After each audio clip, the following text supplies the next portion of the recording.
16 août, en l'an de grâce 1861. Le palais royal d'Antananarivo, capitale du royaume de Madagascar, est enveloppé d'un silence de mort. Dans les appartements royaux, une femme de 68 ans agonise dans son lit, entourée par les fantômes de 3 décennies de terreur. Ranavalona Ier, reine de Madagascar, se meurt. Mais son héritage de sang et de brutalité avait déjà transformé à jamais la plus grande île d'Afrique en une forteresse impénétrable qui défia les empires européens pendant plus de 3 décennies. Durant son règne de 33 années, cette femme extraordinaire et terrible ne résista pas seulement à toutes les tentatives de colonisation française et britannique, mais créa l'un des régimes les plus brutaux et xénophobes de l'histoire africaine. Sous son commandement, Madagascar devint un cimetière pour les missionnaires chrétiens, les commerçants européens et quiconque osait défier son autorité absolue. Elle ordonna la mort de centaines de milliers de ses propres sujets, transforma la torture en art raffiné et créa un système d'espionnage si efficace qu'il faisait paraître la terreur jacobine comme un jeu d'enfant. Mais Ranavalona n'était pas qu'une tyranne sanguinaire. Elle fut l'une des rares dirigeantes africaines qui réussit à maintenir l'indépendance totale de son royaume durant l'apogée de l'impérialisme européen, utilisant une combinaison mortelle d'intelligence politique, de brutalité calculée et d'une compréhension instinctive de l'usage de la peur comme arme d'État. Sa cour était un labyrinthe de conspirations mortelles, de rituels sanglants et d'orgies de pouvoir qui choquaient même les visiteurs habitués à la violence coloniale. Comment une femme née dans une famille commune parvint-elle non seulement à accéder au trône, mais à s'y maintenir pendant plus de 3 décennies dans une société dominée par les hommes? Quelle méthode diabolique utilisa-t-elle pour éliminer ses ennemis et terroriser les puissances européennes? Et pourquoi sa mort marqua-t-elle la fin de la dernière grande résistance africaine à la colonisation européenne au XIXe siècle?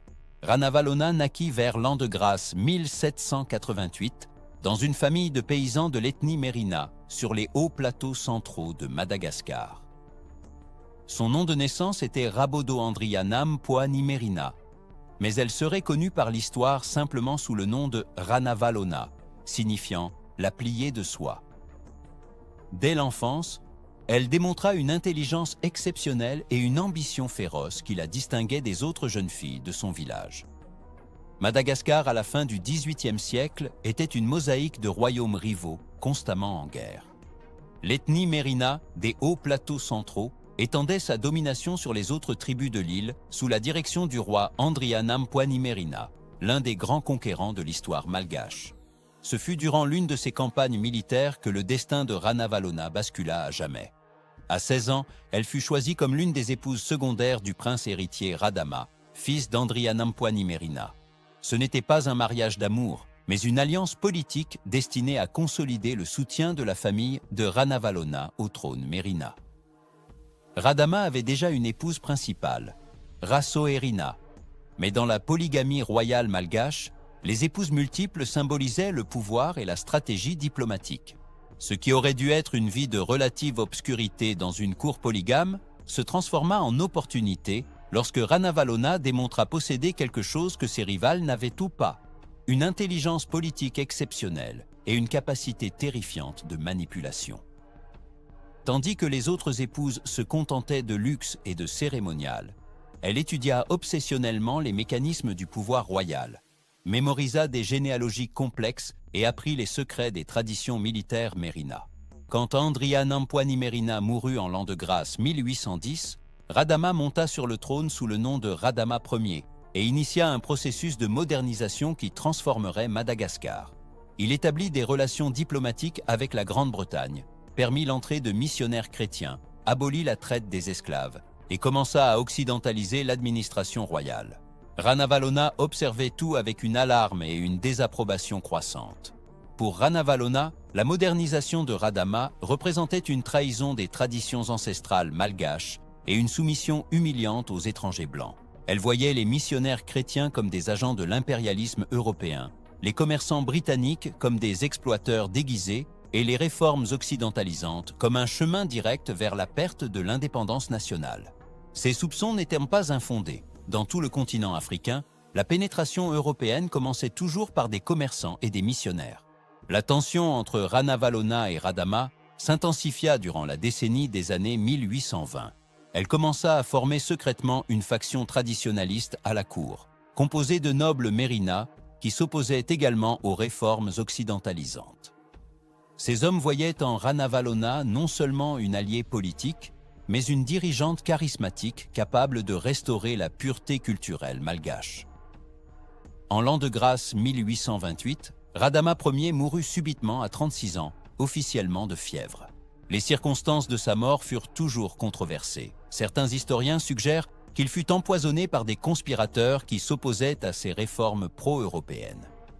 Ranavalona, qui était devenue son épouse la plus influente durant les dernières années de vie du roi, était parfaitement positionnée pour hériter du pouvoir. La succession aurait dû être automatique pour Rakotobe, neveu de Radama et héritier mâle le plus proche selon la tradition mérina. Mais Ranavalona avait passé des années à construire un réseau de soutien parmi les militaires et la noblesse traditionnaliste. Dans la nuit de la mort de Radama, elle exécuta un coup de palais parfaitement orchestré qui élimina tous les rivaux potentiels en une seule opération sanglante. Rakotobe fut assassiné dans ses appartements avec plusieurs autres parents mâles de Radama. L'épouse principale, Rasoherina, fut étranglée sur ordre direct de Ranavalona. En quelques heures, tous les obstacles à son ascension au trône avaient été littéralement éliminés. Quand se leva l'aube du 1er août de l'an de grâce 1828, Ranavalona était la nouvelle reine de Madagascar. Son couronnement fut un mélange de cérémonies traditionnelles malgaches et de démonstrations calculées de pouvoir. Vêtue des soies rouges de la royauté mérina et portant les reliques sacrées des anciens rois, Ranavalona fut proclamée Ranavalona Manjaka, signifiant Ranavalona, la souveraine. Mais derrière la pompe cérémonielle, tous à la cour savaient qu'ils avaient assisté non à une succession légitime, mais à un massacre politique méticuleusement planifié. Les premiers actes de Ranavalona comme reine révélèrent immédiatement ses intentions. Elle révoqua toutes les réformes de Radama, expulsa la majorité des Européens de l'île et interdit la pratique du christianisme sous peine de mort. Les missionnaires reçurent 24 heures pour quitter Madagascar ou faire face à une exécution sommaire. Les commerçants européens virent leurs contrats annulés et leurs propriétés confisquées. La modernisation occidentalisante fut remplacée par un retour radical aux traditions ancestrales. Mais Ranavalona ne restaurait pas simplement le statu quo antérieur. Elle créait quelque chose de nouveau et de terrible, un État totalitaire basé sur la terreur systématique, la xénophobie absolue et une version extrême des traditions mérina que ses prédécesseurs avaient commencé à modérer. Sous son règne, Madagascar deviendrait l'une des sociétés les plus fermées et brutales du monde. Le système judiciaire de Ranavalona était particulièrement sinistre. Elle institutionnalisa le Tangena, une ordalie par poison où les accusés étaient forcés de boire une potion faite de l'écorce toxique de l'arbre Tangena. Celui qui vomissait le poison était considéré innocent. Celui qui mourait était coupable. Ce système n'éliminait pas seulement les ennemis politiques, mais terrorisait la population dans une soumission absolue. On estime que le Tangena tua plus de 100 000 personnes durant son règne. La paranoïa de Ranavalona s'intensifia quand les puissances européennes commencèrent à faire pression sur Madagascar pour rouvrir ses frontières. La France, en particulier, voyait l'île comme une extension naturelle de ses possessions dans l'océan Indien et n'acceptait pas qu'une puissance africaine indépendante contrôle des routes commerciales stratégiques. La Grande-Bretagne, bien qu'officiellement alliée de Madagascar durant le règne de Radama, commença également à voir Ranavalona comme un obstacle à ses intérêts commerciaux. En l'an de grâce 1845, la France lança sa première expédition militaire directe contre Madagascar. Une flotte commandée par le capitaine Romain Desfossés arriva sur la côte est de l'île avec 2000 soldats, espérant une conquête rapide contre ce qu'ils considéraient comme un royaume africain primitif. Ils sous-estimèrent complètement tant la détermination de Ranavalona que la sophistication militaire mérina. La résistance malgache fut féroce et bien organisée. Ranavalona avait passé des années à se préparer pour ce moment, fortifiant les côtes, entraînant une armée de plus de 20 000 soldats et développant des tactiques de guérilla adaptées au terrain montagneux de Madagascar. Quand les Français tentèrent d'avancer vers l'intérieur, ils rencontrèrent non seulement une résistance militaire, mais une population entière, mobilisée pour la guerre totale. La campagne française fut un désastre absolu. Les maladies tropicales décimèrent les troupes européennes non acclimatées. Les attaques surprises Mérina éliminèrent des détachements entiers. Les lignes d'approvisionnement furent constamment sabotées. Après des mois de combats frustrants, les Français furent forcés de se retirer avec des pertes dévastatrices, laissant derrière eux plus de 1000 morts et blessés. La victoire sur les Français transforma Ranavalona en légende non seulement à Madagascar, mais dans toute l'Afrique. Elle avait prouvé qu'il était possible de vaincre militairement une puissance européenne moderne en utilisant des tactiques africaines adaptées et une détermination absolue. Mais le prix de la victoire fut payé principalement par son propre peuple. Pour financer la guerre et maintenir la mobilisation militaire permanente, Ranavalona institua un système de travail forcé qui asservit effectivement toute la population de Madagascar. Les hommes furent recrutés de force pour l'armée ou pour des projets de construction. Les femmes furent obligées de travailler dans les plantations royales sans salaire. Les enfants furent séparés de leurs familles pour l'entraînement militaire ou le travail domestique au palais. La société malgache fut militarisée à l'extrême. Ranavalona créa un système de caste militaire où le statut social dépendait entièrement de la position dans l'armée royale. Les civils étaient considérés comme des citoyens de seconde classe. Toute l'économie fut subordonnée aux besoins militaires, causant des famines récurrentes et des effondrements régionaux qui tuèrent des dizaines de milliers de personnes.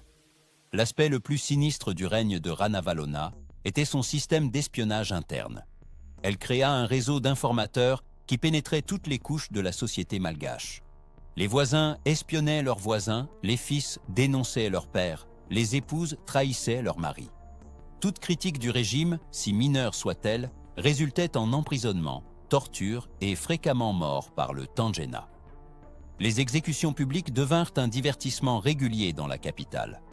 Ranavalona assistait personnellement à ces cérémonies, assise sur un trône portatif d'où elle observait froidement, tandis que ses ennemis étaient déchiquetés par des lances, jetés du haut de falaises ou lentement empoisonnés.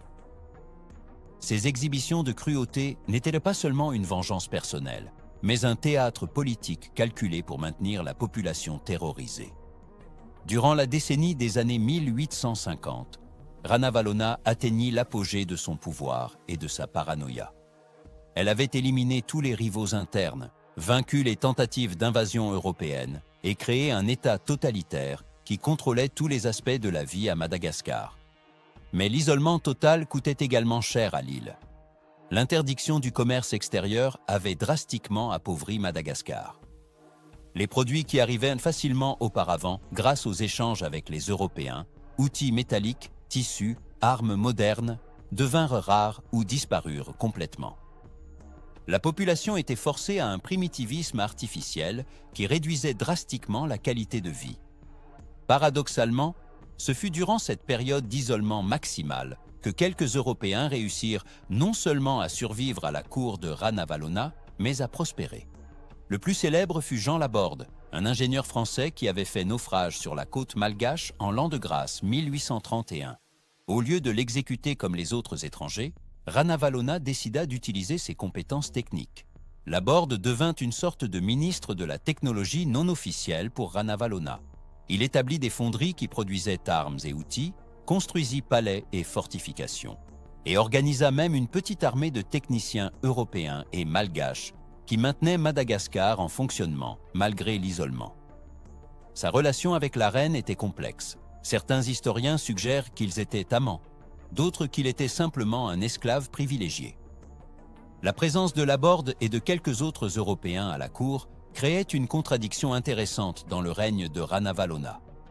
Elle haïssait l'influence européenne et exécutait missionnaires et commerçants, mais n'hésitait pas à utiliser technologie et connaissances européennes quand cela lui convenait. Ce pragmatisme sélectif révélait que, derrière la xénophobie apparente, se cachait une politique calculatrice qui utilisait toutes les ressources disponibles pour maintenir son pouvoir.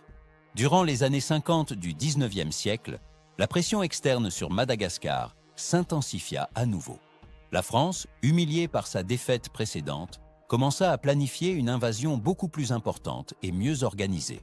La Grande-Bretagne, bien que publiquement neutre, soutenait secrètement toute initiative, qui pourrait ouvrir Madagascar au commerce international. D'autres puissances européennes commencèrent également à voir l'île comme une opportunité économique perdue. Ranavalona répondit à ces menaces par une intensification encore plus grande de la répression interne. Elle ordonna la construction d'un système de fortification qui transforma Madagascar en forteresse gigantesque. Chaque ville importante fut murée et garnie. Les routes furent sabotées pour empêcher l'avancée de troupes ennemies.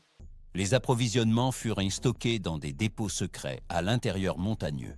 Plus sinistre encore, elle institua une politique de terres brûlées préventive. Toute région qui pourrait être utile aux envahisseurs européens fut systématiquement dévastée. Les plantations proches de la côte furent brûlées. Les villages suspects de sympathie pro-européenne furent évacués de force ou détruits. Des milliers de personnes furent relocalisées de force vers l'intérieur, loin de tout débarquement ennemi possible. Le coût humain de ces politiques était dévastateur, bien que les chiffres exacts soient controversés. Les estimations historiques varient dramatiquement. Certaines sources suggèrent des dizaines de milliers de morts, d'autres des centaines de milliers, durant son règne de 3 décennies. L'absence de recensement précis de l'époque rend impossible la détermination de chiffres exacts, mais même les estimations les plus conservatrices indiquent que des milliers de Malgaches moururent à cause des politiques répressives de Ranavalona. Pour Ranavalona, les morts résultant de ces politiques étaient le prix nécessaire de l'indépendance. Elle voyait chaque Malgache qui mourait comme conséquence de sa résistance au colonialisme comme un sacrifice pour maintenir Madagascar libre de la domination européenne. Dans sa vision du monde, la soumission au colonialisme aurait été une mort culturelle bien pire que les pertes humaines de sa résistance. Les dernières années de Ranavalona furent marquées par une instabilité interne croissante. Son fils, le prince Rakoto, avait été secrètement converti au christianisme et entretenait une correspondance clandestine avec des missionnaires européens exilés. Il représentait une faction de la cour qui croyait que Madagascar devait se moderniser et s'ouvrir partiellement au monde extérieur pour survivre. La tension entre mère et fils atteignit son paroxysme en l'an de grâce 1857, quand Rakoto fut découvert planifiant un coup de palais pour renverser Ranavalona et annuler ses politiques isolationnistes. La découverte de la conspiration déclencha l'une des dernières grandes purges du règne, avec des centaines de prétendus conspirateurs exécutés par le Tangena. Rakoto échappa à l'exécution seulement parce que Ranavalona, malgré toute sa cruauté, ne put tuer son propre fils. Mais il fut effectivement mis en résidence surveillée et constamment surveillé par des gardes loyaux à la reine. La découverte de la trahison de son héritier dévasta psychologiquement Ranavalona et accéléra son déclin physique. Durant ces dernières années, Ranavalona devint de plus en plus recluse et paranoïaque. Elle apparaissait rarement en public, ne communiquant avec ses ministres que par intermédiaire. Les rituels de divination devinrent obsessionnels, la reine consultant des sorciers traditionnels plusieurs fois par jour, à la recherche de signes de trahison ou de menaces externes. La santé de Ranavalona commença à décliner drastiquement au début de la décennie des années 1860. Elle souffrait d'une condition non diagnostiquée qui causait douleurs constantes et épisodes de délire. Ses médecins traditionnels étaient incapables de la traiter efficacement, mais elle refusait de permettre aux médecins européens de l'examiner, même ceux comme Laborde, qui étaient techniquement ses alliés. Durant l'été de l'an de grâce 1861, il devint clair que Ranavalona se mourait. Mais même sur son lit de mort, elle continuait à gouverner d'une main de fer, ordonnant exécution et déportation jusqu'à ses derniers jours conscients. Sa plus grande préoccupation n'était pas sa propre mortalité, mais de garantir que Madagascar reste fidèle aux traditions qu'elle avait passé des décennies à défendre. Ranavalona mourut le 16 août de l'an de grâce 1861, après 3 décennies et 3 années de l'un des règnes les plus brutaux et extraordinaires de l'histoire africaine. Sa mort fut maintenue secrète pendant plusieurs jours, tandis que ses ministres organisaient la transition du pouvoir et se préparaient à de possibles révoltes ou invasions opportunistes. Les funérailles de Ranavalona furent une démonstration finale de pouvoir qui reflétait toute la contradiction de son règne. Des milliers de personnes y assistèrent, non par amour ou respect, mais par peur que leur absence soit interprétée comme déloyauté. Les cérémonies traditionnelles, Mérina se mélangèrent avec des éléments qu'elle avait introduits, créant un spectacle qui était simultanément authentiquement malgache et uniquement sien. Avec la mort de Ranavalona, Madagascar entra dans une nouvelle ère sous son fils Radama II. Il annula immédiatement beaucoup des politiques les plus extrêmes de sa mère, rouvrit Madagascar au commerce extérieur, permit le retour des missionnaires chrétiens et initia un processus de modernisation prudente. Mais il était également trop tard pour éviter la colonisation complète. La France avait appris de ses défaites précédentes et reviendrait avec une force écrasante dans la décennie des années 1890. L'héritage de Ranavalona est profondément complexe et contradictoire. D'un côté, elle fut l'une des dernières dirigeantes africaines à maintenir une indépendance totale durant l'apogée de l'impérialisme européen. Elle prouva qu'il était possible de résister militairement aux puissances coloniales et de maintenir des traditions culturelles authentiques contre des pressions externes écrasantes. D'un autre côté, le prix de sa résistance fut payé principalement par son propre peuple. Des milliers de Malgaches moururent non aux mains des colonisateurs européens, mais comme résultat des politiques extrêmes de leur propre reine. Elle créa un État autoritaire qui, à bien des égards, imposa plus de souffrance immédiate à la population que le colonialisme même qu'elle combattait. Les historiens modernes peinent à évaluer adéquatement Ranavalona. Pour certains, elle fut une héroïne anticoloniale qui sacrifia tout pour maintenir Madagascar libre. Pour d'autres, elle fut une tyran génocidaire qui utilisa le nationalisme comme excuse pour une brutalité extrême. La vérité inclut probablement des éléments des deux interprétations. Ce qui est indiscutable, c'est que Ranavalona fut l'une des femmes les plus puissantes du XIXe siècle. À une époque où peu de femmes gouvernaient seules, elle maintint un pouvoir absolu pendant plus de 3 décennies dans une société traditionnellement dominée par les hommes. Elle vainquit les tentatives d'invasion par des puissances européennes modernes en utilisant des ressources limitées et une détermination féroce. Son histoire illustre également les dilemmes affrontés par les dirigeants africains durant la période coloniale. Collaborer avec les Européens menait fréquemment à la perte graduelle d'indépendance, comme cela arriva à beaucoup d'autres royaumes africains. Résister totalement exigeait des mesures extrêmes qui victimisaient fréquemment la population même, que les dirigeants tentaient de protéger. Madagascar, après Ranavalona, ne fut plus jamais la même. Son fils Radama II tenta de trouver un juste milieu entre isolement total et collaboration complète, mais fut assassiné par des nobles traditionalistes en l'an de grâce 1863. Ses successeurs continuèrent d'essayer d'équilibrer indépendance et modernisation, mais la pression européenne était inexorable. En l'an de grâce 1895, la France réussit finalement à coloniser Madagascar complètement, établissant un protectorat qui durerait jusqu'en l'an de grâce 1960. La résistance féroce que Ranavalona avait organisée continua sporadiquement pendant des décennies, mais jamais plus avec la coordination et l'efficacité qu'elle avait réussi. Aujourd'hui, plus d'un siècle et demi après sa mort, Ranavalona demeure une figure controversée dans l'histoire malgache. Pour certains malgaches modernes, elle est une héroïne nationale qui défendit l'indépendance contre des probabilités impossibles. Pour d'autres, elle est un symbole d'autoritarisme et de xénophobie qui retarda le développement du pays. Son influence s'étend bien au-delà de Madagascar. Elle fut l'une des premières dirigeantes au monde à démontrer que les petites nations pourraient efficacement résister à l'impérialisme moderne en utilisant une détermination absolue et une connaissance intime de leur propre territoire. Les mouvements de résistance anticoloniale postérieurs étudièrent ses tactiques et stratégies. Ranavalona anticipa également beaucoup des dilemmes que les pays en développement affronteraient au XXe siècle.